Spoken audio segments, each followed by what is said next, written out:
High students, আজকে আলোচনা করব সভ্যতা ও সংস্কৃতির মধ্যে পার্থক্য। সভ্যতা ও সংস্কৃতি এই শব্দ দুটি ব্যাপক অর্থে গৃহীত যদিও হয়ে থাকে, কিন্তু তাদের মধ্যে কিন্তু কোনো রকম পার্থক্য থাকে না। কিন্তু প্রকৃত অর্থে সমাজ পরিবর্তন যখনই হচ্ছে, সেই সমাজ পরিবর্তনের ফলে বর্ণ, বর্বর, অসভ্য মানুষ যেমন ক্রমশ সভ্য হচ্ছে, ঠিক তেমনি ক্রমশ সংস্কৃতিবানও হয়ে থাকছে। তো প্রাকৃতিক সম্পদ ও শক্তিতে যেমন জৈবিক প্রয়োজনে কাজে লাগানো হয় যে সমস্ত জিনিসকে, যখনই প্রয়োজন অনুযায়ী কাজে লাগানো হচ্ছে প্রাকৃতিক সম্পদকে, শক্তিকে, যেমন জৈবিক প্রয়োজনে এগুলোকে কাজে লাগানো হচ্ছে, তখন সেটা হয়ে যাচ্ছে আমাদের সভ্যতা। আর শুধুমাত্র আনন্দের জন্য স্বতঃস্ফূর্ত আত্মিক প্রকাশটাই হলো সংস্কৃতি বা কৃষ্টি। তাই এদের মধ্যে সমাজতাত্ত্বিকরা বিভিন্ন দিক থেকে পার্থক্য করেছেন। তো এই পার্থক্যগুলো হলো যে সভ্যতা হচ্ছে পরিমাপযোগ্য, কিন্তু সংস্কৃতির পরিমাপ করা কিন্তু একেবারেই সম্ভব না। সভ্যতার ক্ষেত্রে যে বাহ্যিক উন্নতি হয়ে থাকে, তার প্রয়োজনের বিচারেই কিন্তু পরিমাপটা করা সম্ভব হয়। কিন্তু অপরপক্ষে সংস্কৃতির ক্ষেত্রে যে তাত্ত্বিক উন্নতি, তার পরিমাপটা কিন্তু করা একেবারেই সম্ভব নয়।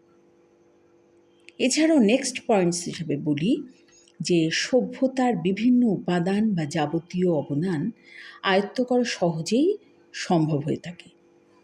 তাই সভ্যতার সৃষ্টি সম্ভার, ব্যবহার ও ভোগ করার ব্যাপারে সাধারণ মানুষের তেমন একটা কিন্তু কোনো রকম অসুবিধা থাকে না। কিন্তু আবার সভ্যতা উত্তরাধিকার সূত্রে কিন্তু পাওয়া যায়।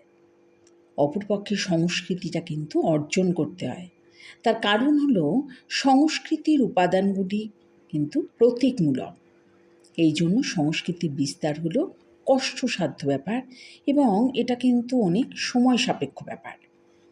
নেক্সট পয়েন্টস হিসেবে বলি, সংস্কৃতি হলো অন্তস্থ ও আঙ্গিক, কিন্তু অপরদিকে এই সভ্যতা হলো বাহ্যিক।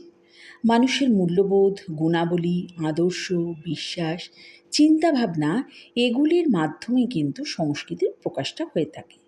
কিন্তু অপরদিকে যাবতীয় পার্থিব ও শিক্ষা সম্পর্কিত যেসব ব্যবস্থা, সেই সমস্ত ব্যবস্থাদি বা কলা কৌশলের মাধ্যমে কিন্তু সভ্যতার উন্নতিটা পরিলক্ষিত হয়। নেক্সট পয়েন্টস হিসাবে বলি যে সভ্যতার ধর্ম হলো দ্রুত ধারাবাহিক অগ্রগতি, কিন্তু অপরদিকে সভ্যতার ক্রমোন্নতি যখনই হচ্ছে, সেই ক্রমোন্নতির মতো সংস্কৃতির কিন্তু কোনো রকমভাবে কোনো ক্রমোন্নতি ঘটে না। এছাড়াও বলি যে সভ্যতা সর্বদাই একটা নির্দিষ্ট লক্ষ্যে পৌঁছতে পারে। তাই সভ্যতার ক্ষেত্রে কিন্তু প্রবল প্রতিযোগিতাও কিন্তু দেখা যায়। আর নেক্সট পয়েন্টস হিসেবে বলি, সভ্যতা মানুষের জীবনযাত্রার ক্ষেত্রে কিন্তু স্বাচ্ছন্দ্য সৃষ্টি করে এবং শক্তি যোগায়। অপরপক্ষে মানুষের মানসিক ও পরম সুখের উৎসই হলো সংস্কৃতি। আর লাস্টলি পয়েন্টস হিসাবে বলি যে সভ্যতার গুণগত উপযোগিতা যাচাই করে তাকে সরাসরি ও খেয়ালখুশি মতো গ্রহণ ও বর্জন করা হয়। কিন্তু অপরদিকে সংস্কৃতি কিন্তু সেটা একেবারেই ঘটে না। তাহলে এইভাবে এই সভ্যতা ও সংস্কৃতির মধ্যে পার্থক্যটাকে আলোচনা করলাম। এই পার্থক্যটা হচ্ছে, তোমরা একটু শুনবে, এটা হলো সভ্যতা ও সংস্কৃতির মধ্যে পার্থক্য।